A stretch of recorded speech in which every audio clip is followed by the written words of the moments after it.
কতই না সুন্দর ছিল আমাদের শৈশব। ভোর হলেই ঘুম থেকে উঠেই হাতে বিস্কিট নিয়ে মসজিদের মক্তবে পড়তে যেতাম।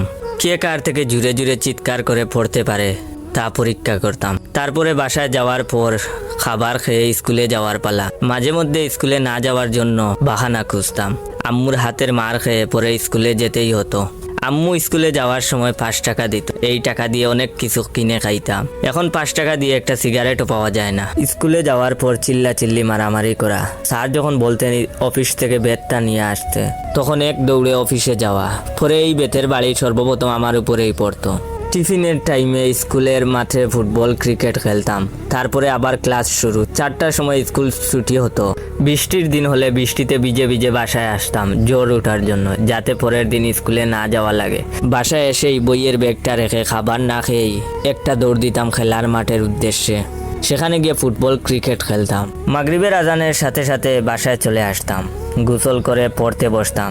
পড়তে না বসলে আম্মুর হাতের বেতের বাড়ি খাওয়া লাগতো। এখন আর কেউ বলে না মসজিদের মক্তবে পড়তে যা, কেউ জোর করে এখন স্কুলে পাঠায় না। এখন আর সেই কাদামাখা মাঠে ফুটবল ক্রিকেট খেলতে যাওয়ার জন্য বলে না। সেই কাদামাখা মাঠের অনেক বন্ধুগুলাই জীবিকার তাগিদে দেশের বাইরে চলে গেছে। সন্ধ্যা হলে পড়তে না বসলে এখন আর মাও মারেন না। এখন আর 5 টাকার জন্য মায়ের কাছে কান্না করি না, কিন্তু সেই সোনালি দিনগুলো এখন শুধু মিস করি।